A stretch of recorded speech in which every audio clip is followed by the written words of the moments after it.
Hey everybody, welcome back. My name is Abby. I'm with Fitness is Medicine. Today we're going to do another great workout you can do in your home. As you can see, I've got sort of a makeshift ladder here that I've constructed in my home. We're going to do a little bit of agility. So if you happen to have an agility ladder, grab it. Most people don't, and that's fine. I just made up mine out of stretch straps and some TheraBands and some TheraBand loops. So if you don't have all that stuff laying around, you can use a tiled floor. You can just envision that you have a ladder on the floor, and I'll show you some agility stuff we can do. Working on agility and quickness is another important way to work on fall prevention. So I like to work on, quick feet, engaging your brain, and kind of some different foot patterns in order to continue to work on fall prevention. Okay, also we're going to need a ball if you have one and a set of dumbbells, and I think that's it for today. So we're going to start with some push-ups. Remember to always come into these workouts warmed up and ready to go. 5 to 10 minutes of a cardio workout. You can do a treadmill, you can walk around your block, walk up and down your stairs a few times. Just get your heart rate up, muscles warmed up, and get ready to move.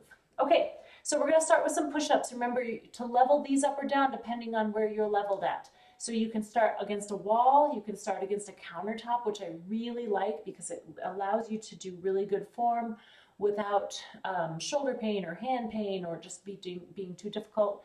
You can do them against a bench, on the floor, on your knees, or on your toes. So let's start. If you think you're ready to try the next level, let's try it today. You can try it for a couple and then lower down to what feels comfortable to you. All right, so let's do some push-ups. We'll do 10. Remember to have your hands directly beneath your shoulders. Don't dip your head. Lead with your chest. Keep breathing. 5, 6, 7, 8, 9, and 10. Good. Okay.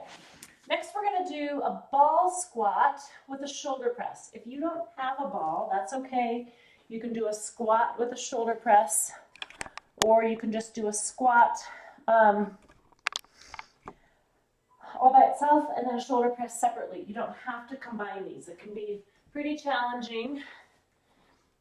So I've got my dumbbells here and my ball against the wall.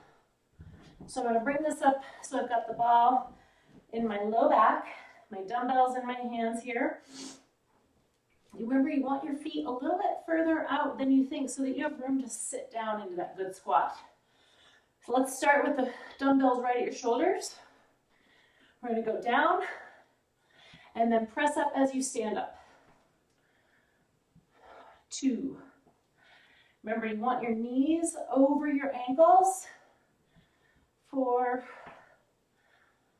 5, really sitting back like you're going to sit down into a chair. 6, 7, 8. You can have your elbows out like I'm doing, or you can bring them in here to keep them more in your midline. 1 more, and 10. Good. Now you can let that ball drop, and then set those weights down with good form. Remember to always bend your knees, bend your hips, and set them down with good form. Don't finish the exercise that you've done really well and then kind of drop them like this and end up with a back injury. Okay, now we're going to use that ball again. If you don't have a ball, you can do this on the floor. We're going to do a back extension. So the way you can do it on the floor is just being flat on the floor like this, and then just lifting up barely, just barely lifting your head off the floor and your arms off the floor. You don't want to go into a big back extension, but you can lift your arms and lift your head, hold it for a couple seconds, and back down. Now, we're going to do that on the ball if you have one. So roll out onto your tummy. It may work best to put your feet against a wall so you're not sliding, if you don't feel like you're sliding back. I just want you to cross your arms kind of right at your shoulders. We're going to come up into neutral. So, or right below neutral. I don't want you to go like into an arching back extension. I just want you to come up to neutral so that you're straight line. 3. Breathe. 4, and really just try to maintain that neutral posture. Don't go any further than that. Even a little bit lower than neutral. Like if you just want to come to here, you're still engaging those back muscles in a supportive, safe range of motion. 6, I think. I've kind of lost count. Keep breathing. Don't hold your breath. It's hard, I know, on this ball sometimes to keep breathing. This is more straight line. This is a little below neutral. 8, 9, and remember, keep breathing. If you find this is really challenging, you can even put your hands on the ball and give yourself a little bit of extra support. All right, good. But make sure that you're not pushing past that point of neutral. Okay, now we're just going to do a good movement. Give you just a little bit of a break here. We're going to do some side reaches. I really like this for range of motion. You can also do this seated on the ball, seated on a chair. I'm going to spread my feet apart nice and wide. I just want you to reach as far as you can side to side. If you want to do this at a kitchen counter, you can like reach as far as you can, touch and touch. The important thing about this one is to pull those shoulders back, be nice and tall, and keep that good posture as you're reaching. Really engage your core. Don't let your back kind of bend and reach like this. That could result in a little bit of back pain. So keep those hips back, just a little knees back. It's a very full body movement. I'm shifting my weight side to side. I'm engaging my core. Reach as far as you can. We're going to go 2 more. Reach, stretch, and done. Okay, good. Now we're going to incorporate this ladder that I have on the floor. So I'm going to turn the attention to my feet so that you can see what I'm doing here. Because this is all about kind of agility, quick feet. To begin with though, like I said, if you've got a tile that tiled floor, it's an easy, you already have like a built-in ladder. So I want you to go in, out, out, in, out, out. Try to be up on your toes if you can. Get the rhythm all the way down. And now we're going to start with the other foot. So I want you to start with opposite foot that you just did that with. So I'm going left, right, in, out, out, left, right.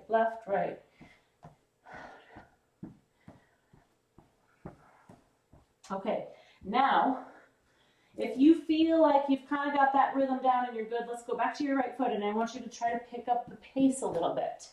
Only if you feel safe with this. In, out, in, out, right, left, and now left, right, in, out, right. As quickly as you can. If you have, if you start to have kind of fear of falling with that, slow it down a little. Now we're going to go side to side. So I want high knees, stepping over each barrier here, pretending like they're higher. I want your knees to go nice and high each time. Put both feet in each square, all the way down, and then continue to face the same way and come back. High knees, working on picking those feet up, pretending these are higher than they are. We'll go down and back one more time. Keep breathing. Again, if you feel like you've kind of got this down, you can pick up the pace on the way back, but I still want you to focus on high knees if you can. Okay, wonderful. That's a challenging one. Now we're going to do one more balance exercise. So if you have a ball, you can use your fit ball. You can use maybe a playground ball. I'm going to use a little bit smaller fit ball here. Or a pillow. A fit ball sometimes can feel really heavy. With this one, we're going to do fit ball tip overs. So if you did lay something out on your floor, make sure that you clear some space for you to do these so that you have a safe space to do some balance. We're going to do football tip overs. So I'm going to have you just hold this out in front, tip over, breathe. Like I said, if you don't have a fit ball, you can use a pillow, you can use a little playground ball. Nice and slowly, really controlled, keeping a straight line from the top of your head down through your heel. So I don't want this foot going back and then you're like, you know, really trying to bend over. I want it all in a good, proper alignment. All right, switch arms, switch legs. You're not switching arms, you're switching legs. So keeping a good, tall posture, pulling up through the top of your head and keeping that in line all the way down through your heel. Notice I'm just a pendulum here. I'm just tipping at the hips, really engaging my standing leg, my foot, your ankles, all the way up through your hip stabilizers and your core. It's really important to keep your core engaged here. Let's do 2 more. And breathe. Nice and slowly. Okay, there's 2 ways to do this. You can do like 1 set of 5 on each. You can do them for 30 seconds on each leg. There's a few ways that you can do that and challenge yourself. Okay, so go through these again. 1 to 2 more times. You can add some cardio in between, or you can just do them all back to back. You could, you know, just circuit through them all once, circuit through them twice, circuit through 3 times. Do your cardio at the beginning or the end, however you want to do it. It's a really kind of fluid way to get your workout in. So you can do the strength and then your cardio, or you can incorporate it all together throughout. All right, if you have any questions, please don't hesitate to message me and let me know if you have any suggestions for future workouts. All right, thank you everybody. See you next time.